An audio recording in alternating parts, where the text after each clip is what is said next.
Eu me preocupava desde o começo, quer dizer, quando o Laboratório de Estudos Urbanos, bom, o que gente que sabe de linguagem vai fazer com essa questão, não é? Sendo que a gente sabe muito bem que ela é povoada por sociólogo, antropólogo, enfim, toda essa gente, né, arquiteto, urbanista e tal. O que vem fazer linguagem aí? Como diria o Peixe na brincadeirinha dele, né? O que a palavra P faz na palavra, né? O que a letrinha P faz na palavra festa, né? Aí o outro diz, bom, mas festa não tem P, então justamente, né? E eu acho que é esse justamente que a gente procurou, né, acontecer com o nosso trabalho. Quer dizer, o que vem fazer linguagem no urbanismo? Justamente, o urbanismo não tem nada a ver com linguagem, aí justamente.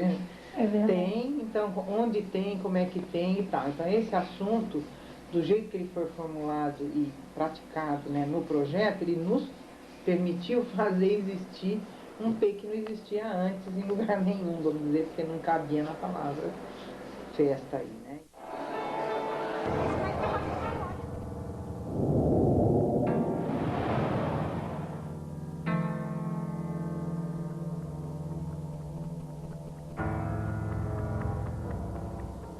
O que eu vou trazer, talvez, lembrando já várias apresentações que trataram da questão do sentido público e apontaram, relembrando isso, né, que apontaram o século XIX, por exemplo, como um lugar importante, né, nas mudanças da esfera pública, né, desde ontem, né, lembrando a Sueli Rolnick, por exemplo, que falou da questão do aparecimento no Freud, né, a questão do inconsciente, da desordem que isso traz para ser pensada com relação ao sujeito.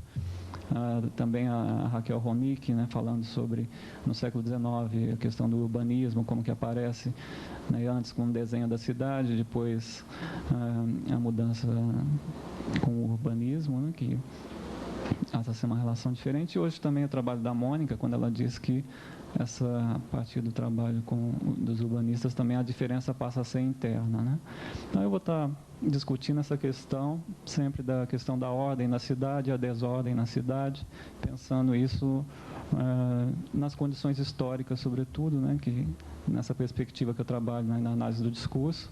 E meu lugar de observação disso vai ser no dicionário, pegando a palavra rua e seus derivados, né? Quer dizer, para mim não é a questão de trabalhar a derivação, mas sobretudo a definição, né, nos dicionários, e como que essas definições vão formando sistemas de paráfrases, né, e montando, quer dizer, vai se constituindo um discurso sobre o espaço urbano. E eu diria assim que a questão dos camelôs se coloca para mim como um observatório privilegiado para o estudo dos processos discursivos de constituição da cidade enquanto espaço simbólico e construção do sujeito cidadino cidadão. E é ali que eu quero trabalhar com vocês hoje, justamente de que maneira, através de que processos de identificação que se dão nas diversas discursividades, através dos nomes que estão sendo empregados, esse sujeito que habita a cidade, ele é construído, produzido como cidadão, como cidadino, como aquele que tem direito a estar na cidade e a estar no espaço público. Há já um tempo, meu trabalho de pesquisa tem me possibilitado compreender similaridades específicas no modo como os processos de escolarização e de urbanização produzem efeitos de sentido no sujeito, permitindo-me pensar a relação cidade-escola a partir de um sujeito que tenho chamado de sujeito urbano escolarizado. Essas similaridades têm se mostrado fundamentalmente na administração dos sentidos do espaço ocupado e dos modos de ocupação deste espaço. Tudo que estarei conversando hoje com vocês parte de um pressuposto básico. O processo de escolarização e o de urbanização funcionam ambos como instrumentos do Estado de normatização, estabilização, regulamentação dos sentidos do sujeito e dos sentidos para o sujeito ocupar a cidade. Falemos da escola. A escola é tomada ainda como um dos principais lugares autorizados a construir a capacidade de sociabilidade. Relações de sociabilidade normalmente pensadas a partir do século XVIII como relações calcadas na ideia de igualdade, direitos iguais, direitos burgueses. Ao tematizar a realização de práticas culturais no espaço da cidade e realização no duplo sentido de tornar efetivo real existente e praticar ou exercer, faço intervir, de modo mais imediato, uma compreensão de espaço como instância desde sempre significada, simbolizada. Investido de uma carga simbólica, o espaço se constitui, portanto, em confronto de sentidos de toda a ordem, cujas formas de emergência se alinham em trajetos entrecortados por alianças, consensos, disputas e conflitos. É assim que a eles vem se articular as práticas culturais, que, engendradas nos processos de significação, que sustentam e são sustentados pelos sujeitos, podem resultar na definição de outros espaços, aqueles particulares à sua realização, como é o caso das casas e centros de cultura. Se, de um lado, nós temos a corrente formulação de enunciados que retém dos processos de simbolização certos objetos, fazendo-os funcionar já como evidentes por si, como é o caso de bem cultural, patrimônio, né? A própria palavra cultura, que já a cultura brasileira, né? E o que seria essa cultura brasileira. De outro, no gesto mesmo do recorte, se introduz uma hierarquia, uma distribuição de valores. São múltiplos os efeitos de sentido que se produzem nesses gestos, e como neles e eles mesmos se refratam em outros que estruturam algo que podemos chamar de ordem social, com as contradições que a percorrem. Qual o sentido de conciliação possível no espaço dos juizados informal e especial?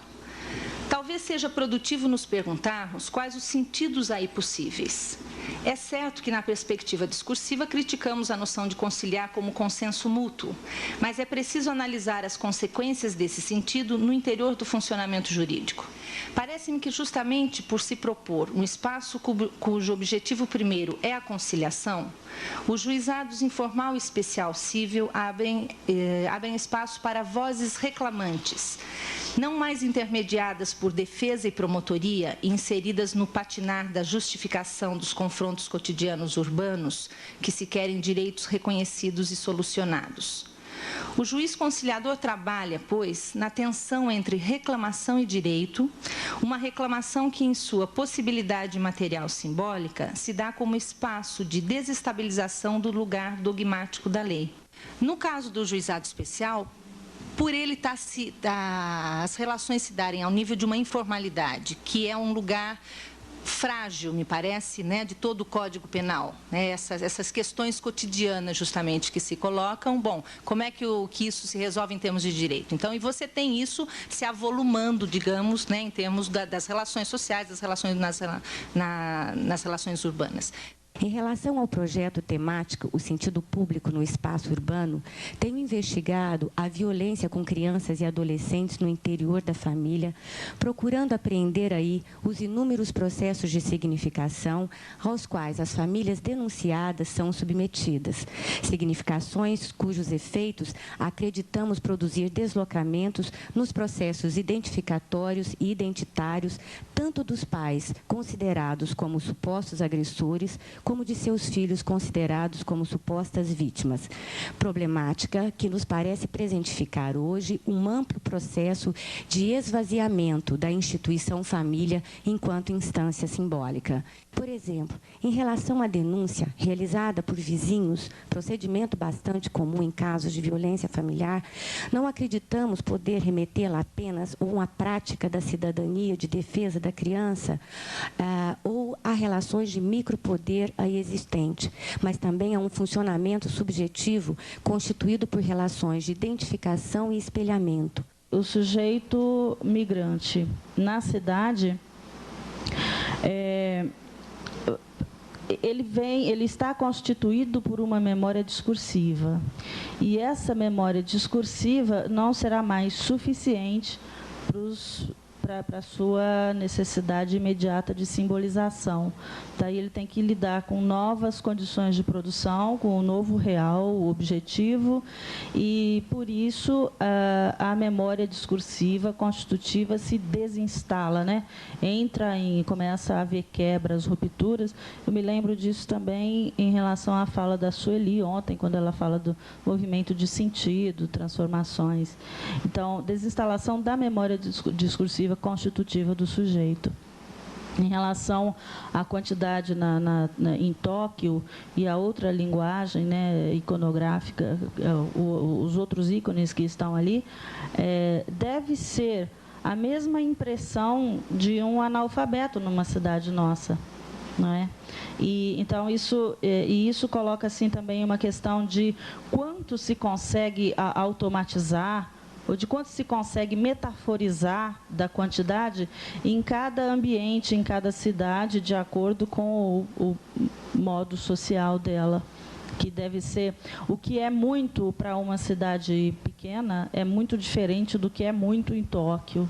Depois de ter falado dessas questões das grades de ferro, como elas aparecem, como elas interditam a circulação dos andantes na cidade, eu digo o seguinte: ainda que possa parecer disparatado, quero falar de uma curiosa e inquietante flexibilidade no visível das grades de ferro, que se erguem nos extremos da dureza e da hostilidade em meio aos mais diversos nichos da cidade.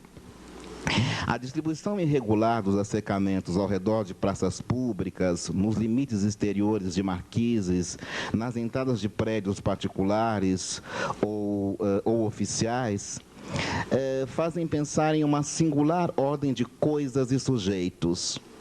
Para quem passa, não importa de onde se é, para onde se vai ou onde se está. O olhar que interpreta a fronteiriça e momentânea interceptação, produzindo vãos de passagem, fixa-se nômade em um processo discursivo desencadeado à revelia do sujeito. Este ali se constitui, identificando-se numa rede difusa de cisões sociais, cisões sociais que se operam no urbano. Eu fiz um trabalho de mestrado sobre material de prevenção à AIDS e eu acabei desenvolvendo uma reflexão sobre a noção de biológico, que agora eu estou andando mais um pouquinho nela e pensando o organismo. O Peixe pergunta como é que a humanidade poderia ter resistido à pechincha da promessa de uma ciência régia, conceitualmente tão rigorosa quanto as matemáticas, concretamente tão eficaz quanto as tecnologias materiais e tão onipresente quanto a filosofia e a política, né? Então, para a gente, essa pergunta se refere a uma memória de constituição de sentidos de verdade, né? E o sentido da cidade não fica parte desse funcionamento. Nos interessa trabalhar, então, sobre os efeitos da passagem de uma metáfora de cidade orgânica para uma prática que pressupõe um funcionamento orgânico da cidade. Nesse sentido, eu acho que uma questão que eu pensei no meu trabalho é que o privado, além de ser visto como natural, afetivo, todo esse tipo de coisas, que são formas, na verdade, de apagamento do político. Isto é, da ilusão que, no âmbito privado, você está isento do assujeitamento político, né? Que é a questão do sujeito que cresce naturalmente até chegar na sociedade e aí a sujeitar-se, quando a gente sabe que na análise, tal como a gente trata na análise do discurso, em outras áreas que tratam dessa questão, o sujeito no privado, no familiar, é assujeitado pelo Estado, é assujeitado de fora. Como o trabalho da Suzy de mestrado mostra muito bem o trabalho dela sobre o juridismo no cotidiano. Você tem no Guarani, você tem um uso muito forte, muito ligado ao humor. Não, isso daí é muito mencionado, mas estou pensando num sentido muito forte. Ao humor, ao sarcasmo, ao autossarcasmo, que é muito comum no Paraguai, nas brincadeiras, etc. Então, você tem muitas vezes você tem pessoas que, justamente, que em espanhol são muito ruins, é mais ou menos como quando a gente tenta falar francês, que não consegue, mas que quando vão falar em Guarani, aí pintam e bordam e tiram sarro de quem for. O projeto Sentido Público no Espaço Urbano com uma análise da mídia, né, analisando questões relacionadas com a mídia. E dentro disso, assim, tenho alguns corpos, tenho trabalhado com alguns corpos diferentes, né? E, por exemplo, eu trabalho com análise de manuais da imprensa, e onde eu tento compreender a questão da escrita discursivamente e aí, no caso, compreender a escrita jornalística como uma especialização sobre a escrita aprendida na escola. E com relação a um outro corpus, né, um corpus na televisão, né, eu trabalho com narrativa na televisão e os limites, daí eu trabalho com os limites entre uma escrita jornalística e uma escrita literária, né? Então seria a ficção, né, as novelas, especialmente o jornalismo na televisão, né? E como que dentro disso a questão do trabalho fica representada. Eu distribuí para todo mundo, né, os jornais, as notícias, né, da parte do trabalho, né. Eu pedi que as pessoas atribuíssem até 5 palavras-chave, né, para cada um dos textos. Eu mesmo atribuí mais. Vamos ver ainda. Mas você tem direito. Porque eu tinha que atribuir todos que eu achava para poder até verificar aquelas que Só perguntar, essas que você achava, justamente que você tem uma memória que vem da bibliotecária já e da formação, elas constam de listas e tal, você acha, ou elas são mais espontâneas? Olha, quando a gente indexa, é espontâneo. Só que como você vai acaba memorizando esse vocabulário, você sempre consulta para ver a palavra que você deve usar, acho que ela fica já está formatada na sua memória, né? Eu vou me deter num certo tipo de descrição que, de um certo modo, vai pressupor que isso que o Jean-Marie acabou de fazer, né? Quer dizer, essa descrição semântica, linguística, específica sobre o modo de construção do nome. Nós poderíamos começar perguntando o que é um mapa enquanto linguagem. Mas só de pensar nesta pergunta, nos vemos confrontados com uma afirmação de Deleuze, Guattari e Émile Plateau: a linguagem é um mapa e não um decalque. Afirmação que coloca, desde o início, um duplo problema para o objeto de nossa reflexão sobre nomes e mapas. O que são os mapas para servirem de metáfora para a linguagem? O que são os nomes, linguagem, enquanto mapa, metáfora da linguagem? Ou seja, como pensar as questões de designação e referência se não se incluir na posição informacional ou representacional sobre a linguagem, mas, ao mesmo tempo, manter o esforço de pensar que a linguagem tem uma relação com algo fora dela e que ela, de algum modo, refere. O trabalho chama Tralhas e Troços, o flagrante urbano, e eu vou falar do discurso urbano, não é? Pensando a questão do discurso urbano, passando por algumas manifestações de linguagem, eu diria algumas, né, que são do seguinte: é o rap, que eu peguei poesias urbanas, ensaios em relação ao urbano, grafites, né, enfim, né, essa discursividade de rua e principalmente, quer dizer, o que eu fui percebendo como forma, eu acho que tem 2 coisas aí que vão me interessar, e vocês vão ver, é a questão do trocadilho, né, que eu quero redefinir, na verdade, né, a questão do estereótipo, do senso comum e da opinião pública. Tenho partido da ideia de que há uma sobreposição do urbano sobre a cidade, de tal modo que o que eu tenho chamado discurso do urbano silencia o real da cidade e o social que acompanha. Nossa finalidade é, assim, ultrapassar a descrição da organização da discursividade urbana para atingir a compreensão dessa ordem do discurso urbano, isto é, procurar entender como o simbólico, confrontando-se com o político, configura sentidos para e na cidade. Não restam espaços vazios na cidade, a sua realidade estando toda ela preenchida pelo imaginário urbano. Os sentidos do público já estão desde sempre suturados pelo urbano, de tal modo que a cidade é impedida de significar-se em seus não sentidos, os que estariam por vir, as novas formas de relações sociais e, em nossos termos, novas relações de sentidos. O apagamento do social pelo urbano desfaz o político, livrando a cidade à violência. Se o conflito é social, a violência individualiza. E o que não é significado perde-se na marginalidade do interdito, do sem sentido. A quantidade, traço estruturante desse sídio significante que é a cidade, faz funcionar em sua formulação a repetição que se apresenta no imaginário dominante, né, numa certa discursividade, como lugar comum, né, negativamente, como clichê, estereótipo, etc. Quando visto numa perspectiva em que só contam a vontade do sujeito e em que a ideologia está apagada. Os clichês são evidências sem história, né, nessa perspectiva. Essas evidências, diríamos, aparecem como se não tivessem uma memória, destituídas do saber discursivo que as constituiu. A cidade, diríamos, exala, destila o lugar comum. Não há cidade sem lugar comum. Comum, agora estou mudando de sentido a cada vez que eu quero, porque eu falo, eu espero que soe assim, né? O lugar comum no sentido de comum. Vendo o estereótipo, né? O lugar comum como o traço de discursos e de julgamentos prévios cuja origem já está apagada na formulação particular e individual. Fica dessas considerações que podemos pensar o lugar comum como questão relativa à opinião pública.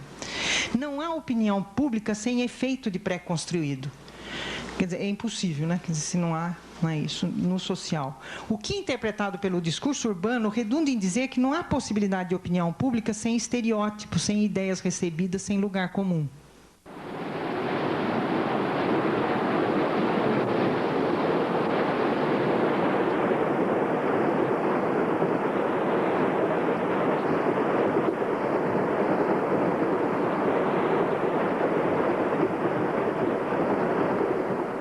Na verdade, o projeto temático, que um dos benefícios dele foi fornecer um script para a gente, na verdade, ter uma continuidade do trabalho em que a gente vai aliando, né, as atividades tanto externas quanto internas e tal.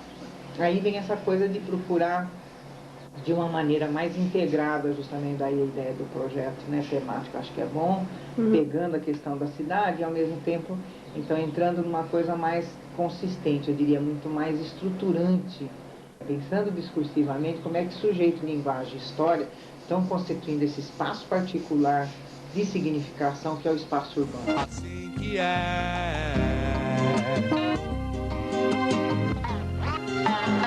sem proceder não para em pé, yeah, yeah.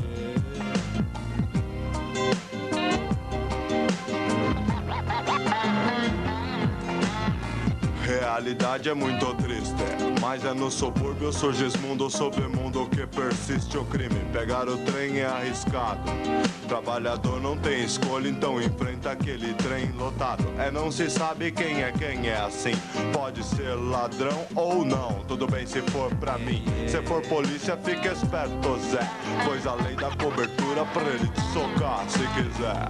O cheiro é mal de ponta a ponta, mas assim mesmo normalmente o que predomina é a maconha. E aos milhares de todos os tipos, de manhã na neurose, como que pode ter um dia lindo. Portas abertas mesmo correndo, lotado até o teto sempre está, meu irmão vai vendo. Não dá pra aguentar assim, o trem que é assim.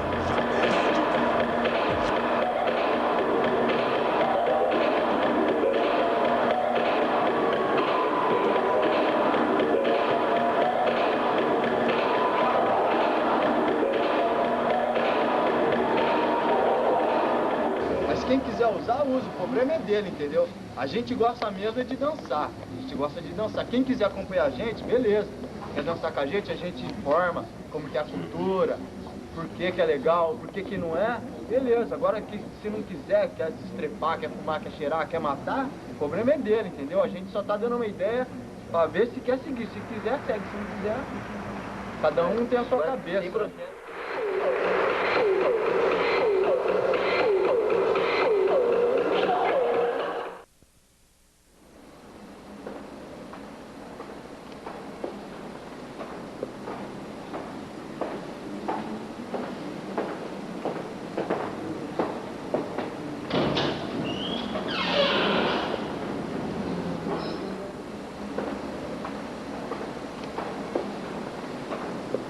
Diz Ítalo Calvino: a cidade é redundante, repete-se para fixar alguma imagem na mente. Pois nas telas de bandeira, os procedimentos redundantes de utilização da matéria pictórica fixam na mente do espectador a imagem de cidades recobertas por tramas desordenadas de ligações geométricas que se perdem no emaranhado dos encontros, nas nebulosas concentradas de relações e movimento, deixando supor habitantes em percursos desencontrados. Não será esta, talvez, também a forma pela qual cada um de nós vai construindo a cidade? Juntando fragmentos, colando-os na imaginação? A memória é redundante, repete os símbolos para que a cidade comece a existir. Cidade e memória reconstituindo-se na redundância que cria uma e outra, e uma na outra. As cidades reais oferecendo as lembranças que povoam as cidades imaginárias de cores e gestos. Eis o projeto estético de Bandeira, a capturar o invisível emaranhado urbano na visibilidade pictórica. Não é incomum que os pintores construam cidades. Não é incomum que a história da arte nos apresente exemplos expressivos da memória de cidades recriadas em tela e tinta.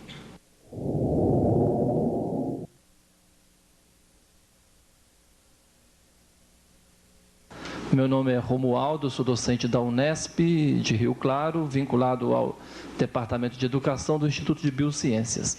E gostei muito de estar podendo participar dessa mesa e de todo esse evento, porque, além de trabalhar como educador na Unesp, eu estou envolvido com o tema da cidade pelo fato de estar ocupando agora o cargo de secretário da Educação no município de Rio Claro, e que me obriga a estar lidando com as questões da cidade o tempo todo, né, com todas as contradições que o urbano vai se mostrando e vai afetando a gente.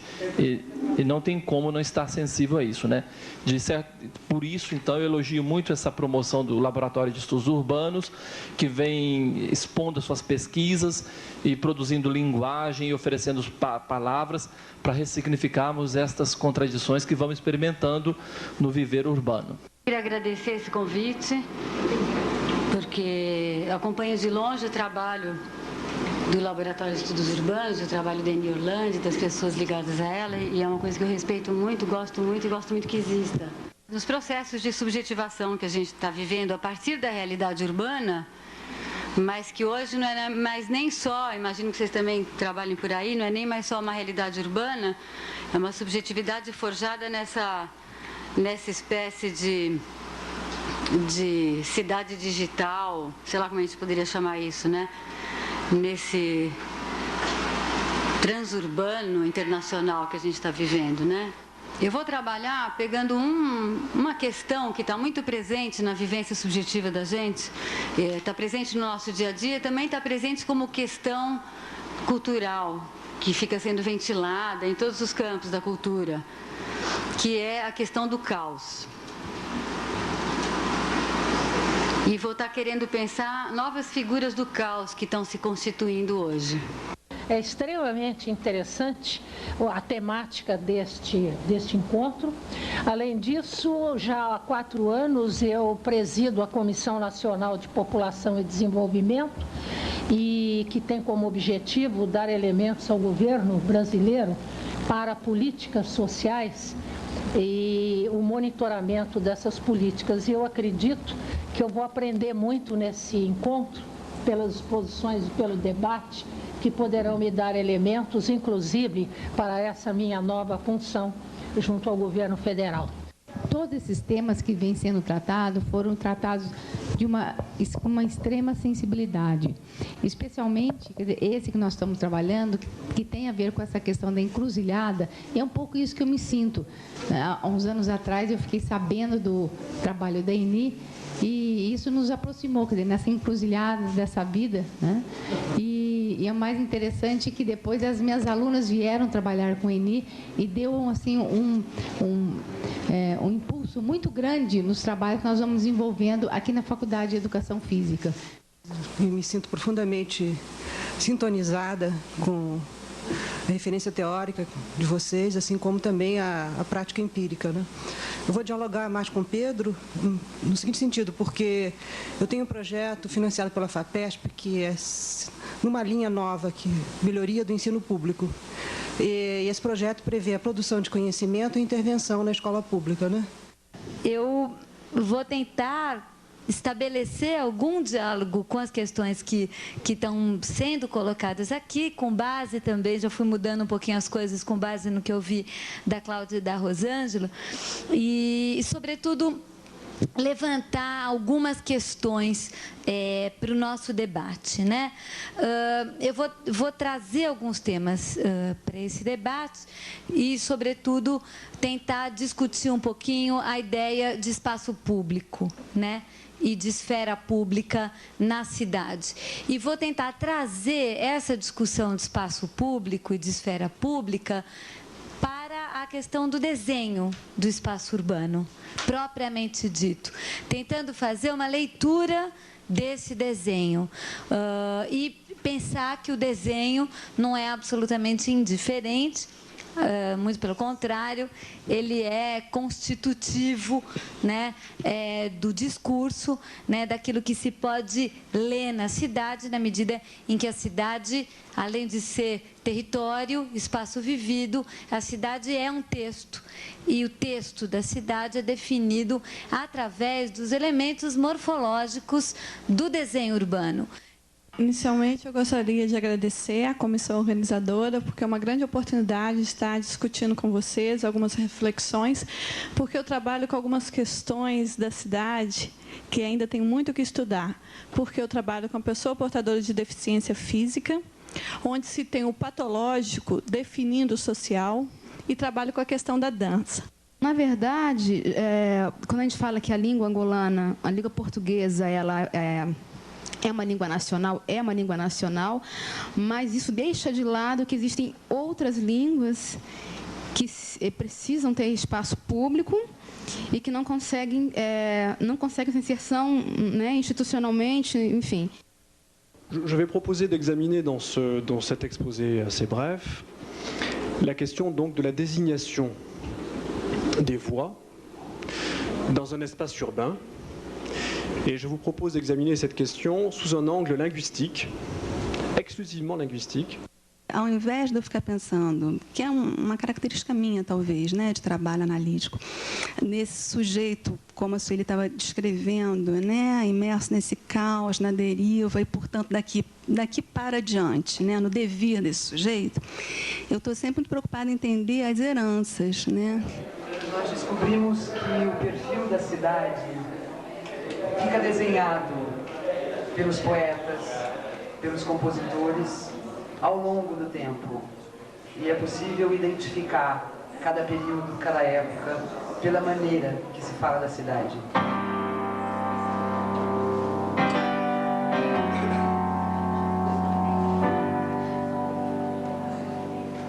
Se o senhor não tá lembrado, dá licença de falar.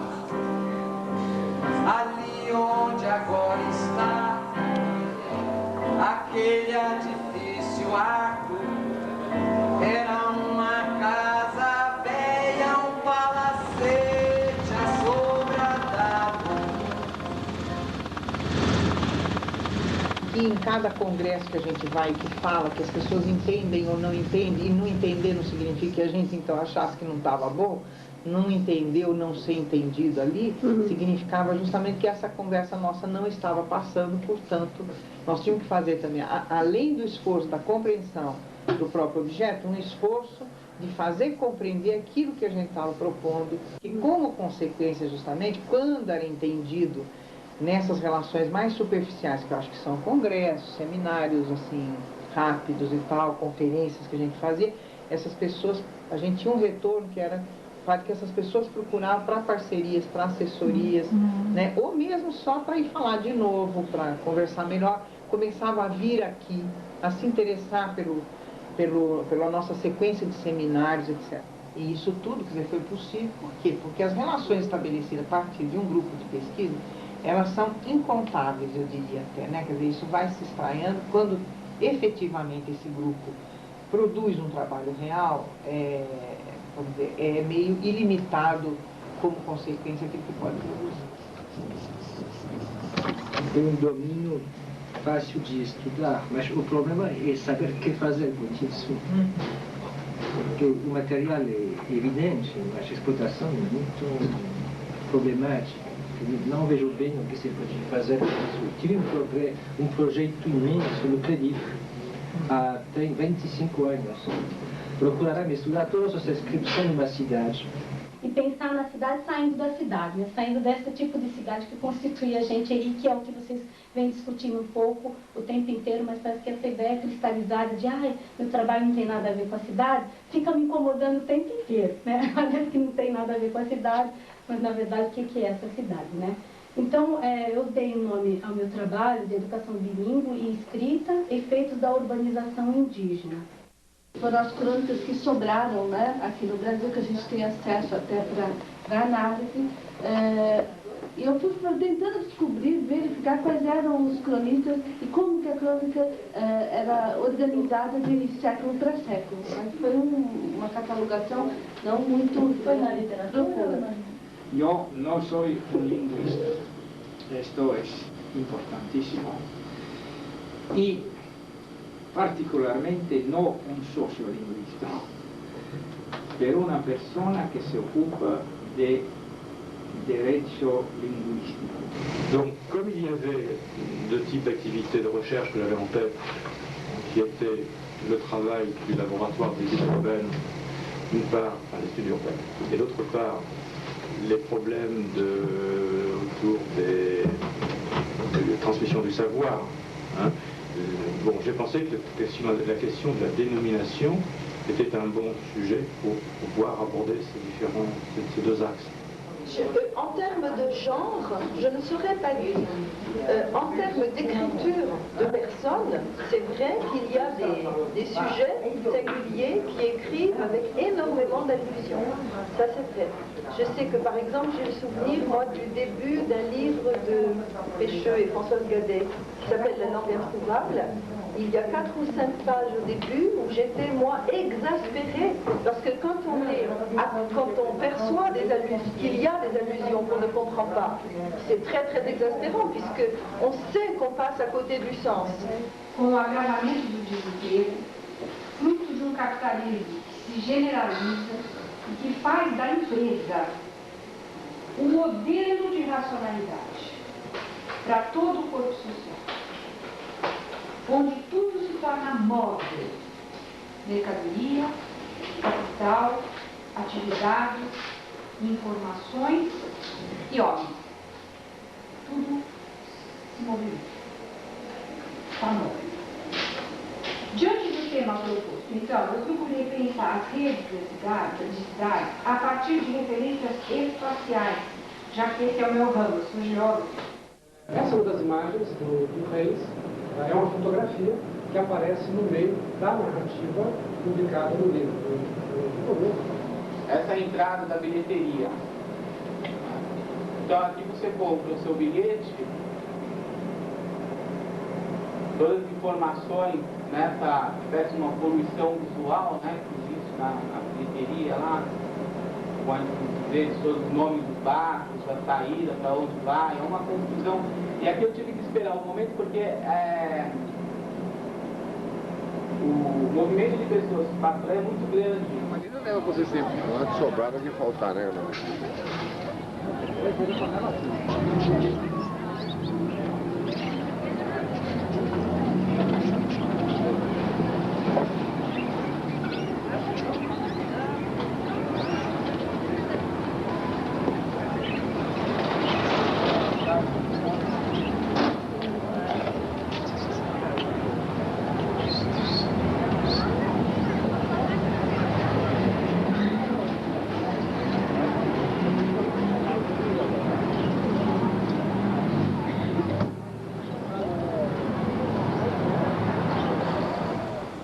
Pensando nesse povo que trabalha o dia todo e chega à noite, sai correndo e vai estudar. Não tem tempo de jantar, não dá pra tomar banho. Geralmente vai calor. foi que eu resolvi montar com qualidade um lava rápido da gente lá na centro da cidade. Ele resolveu montar com qualidade um lava rápido de gente lá no centro da cidade. Funcionou. Funcionou. E funcionou mais do que a senhora imagina. Quando chega a tarde o povo se aglutina. Por volta dos 18 formam fila até na esquina. E lá um japonês, e lá um siciliano, e tem uma libanesa, agora tem um pernambucano. A máquina moderna, sistema americano. De um lado tem escovas, do outro um grande pano. E do outro lado esfrega, ai, o outro vai enxugando. A bom dessa cisterna é a clima que ela cria. Se o seu negro chega murcho, sai pleno de alegria. Se o seu outro chega triste, sai bronza todo dia.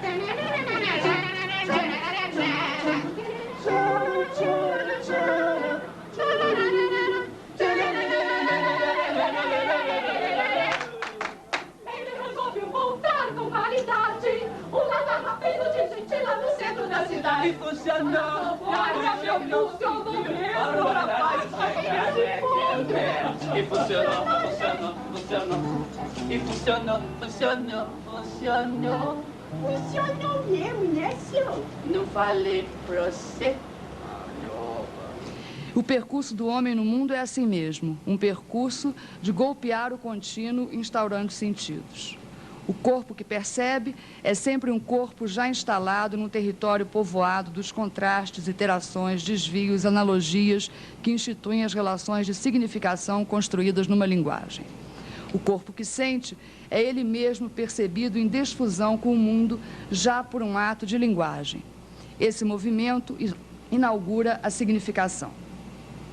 E esse movimento inaugural da significação se pode ser pensado como uma abstração, uma formulação teórica, da qual nos afastamos pelo nosso pertencimento a um mundo só existente como linguagem, pode também ser pensado concretamente nos atos de criação estética.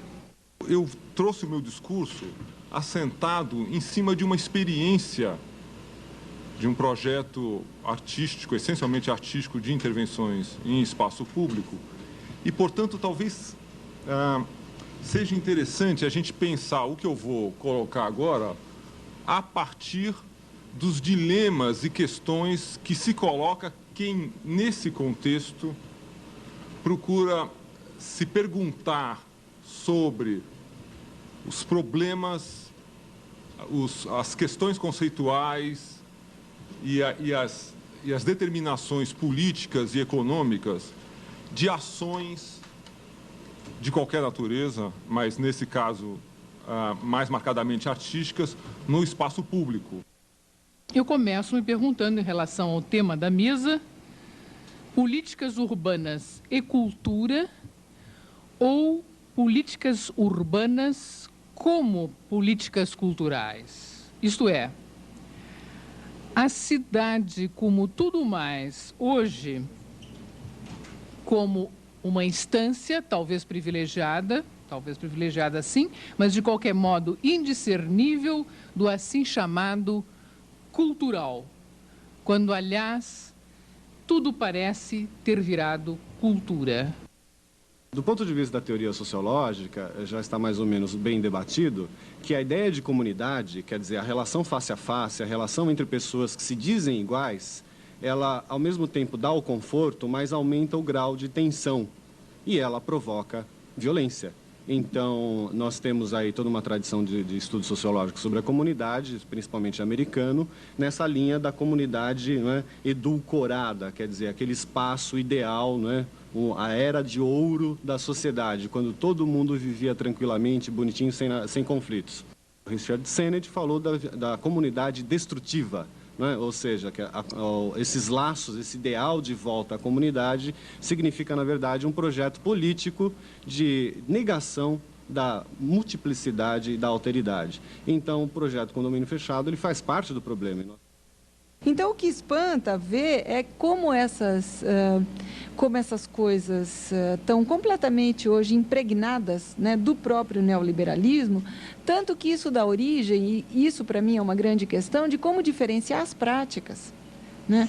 Porque, de repente, é como se esse consenso discursivo do urbanismo, ele está meio que referenciado também, é como se fosse num consenso analítico da sociedade, que vai dar origem a determinadas práticas que fazem com que sejam práticas absolutamente internacionalizadas. Então, assim, as mesmas pessoas que estão dando consultorias para refazer o Porto de Buenos Aires são as mesmas que estão no Rio de Janeiro, são as mesmas que estão em Salvador, são as mesmas que estão em outros países da América Latina. E, enfim, um modelito que foi meio que gestado na Europa. Então, a crise do Estado, a crise do direito, é justamente em face à primeira crise, e eu digo que essa questão trabalha com dois âmbitos, né? A crise do direito passa por essa questão da crise do Estado, vou desenvolver mais um pouco, e a crise em face, então, de uma espécie de modo de produção do direito, e a crise que eu chamo de paradigma epistemológico da filosofia da consciência. Pensar a cidade na perspectiva da sua interação com a saúde significa pensar a cidade como espaço onde a vida está acontecendo.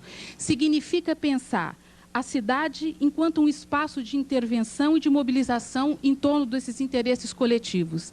E significa pensar a cidade como espaço de uma construção de governabilidade e de desenvolvimento de políticas públicas. Eu acho que houve um ponto de tensão na instituição que ela era, no imaginário social do Rio de Janeiro, um lugar macabro, o lugar da morte, o lugar da tortura, o lugar da prisão, o lugar do medo. Quando você queria disciplinar um filho, você dizia assim, vou te mandar para a Funabem. Engraçado, né? Eles se tornaram atores principais desse cenário, porque ao mesmo tempo que eles eram uma ameaça, eles foram seduzidos e seduziram na coisa de uma nova ordem, que não era a ordem da instituição fechada e não era a ordem normal da escola pública. Quer dizer, se instituiu uma nova ordem com um projeto de que vamos montar uma escola diferente. Eu não bato em vocês, mas vocês não picham. Mas tudo isso foi no silêncio, viu? Foi um silêncio fundante. O que a gente percebe também é que se a gente compreender o que está silenciado e não ficar só convergindo, eu diria, né, para a discursividade da violência, vai encontrar outros sentidos também nesse percurso, tanto para a cidade como para a sociedade, para a história e para nós mesmos. O que eu quero dizer é que esse investimento maciço, homogêneo, né, contínuo no discurso da violência, faz com que muitos sentidos sejam silenciados. E, finalmente, desembocando sobre a coisa que eu acho mais fundamental atualmente, ligada à questão do público, a desbanalização do que seja o social, do que seja o público, do que seja o comum. Pensando o comum de uma maneira totalmente diferente do que era pensado no começo da pesquisa. Então, eu acho fundamental a gente ter produzido uma tecnologia mesmo de pesquisa sobre linguagem, sobre cidade, que tenha linguagem, né, como instrumento, né? Na área das humanas, a linguagem mostrar as ilusões de que são vítimas, vamos dizer, os cientistas, quando eles passam pela linguagem sem perceber que ela não é transparente, que ela não está só produzindo evidência, né? Que tem aí um sujeito tanto da própria linguagem, né, da existência desses objetos que são dessas diferentes disciplinas das ciências humanas, né, como, eu acho, né, quer dizer, a não transparência, né, a existência desse sujeito, da linguagem, eu diria, como objeto também dessas ciências, né, como sujeito do conhecimento. Um material utilizado, disponível, justamente, que mostra toda essa espessura de linguagem que nós tivemos agora que atravessar sem atravessar, isto é, justamente, né, sem atravessar o samba. Sem deixar de agradecer a FAPESP, porque realmente isso eu preciso fazer, vamos dizer, em público, e porque eu tenho a convicção mesmo de que a FAPESP tem tornado possível a vida acadêmica, a vida intelectual, a vida do pesquisador no estado de São Paulo, sem dúvida.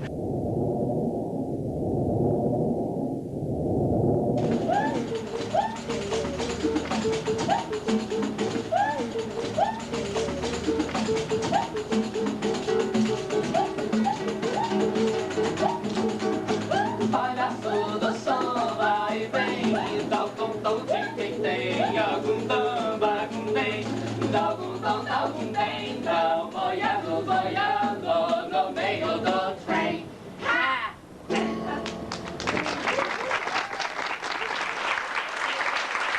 Ah, do Rio, Love Forever, aquele beijo ardente nos lábios teus, amado Rio. Eu fiz muitos filmes, nós vamos ver o meu filme agora. Tá,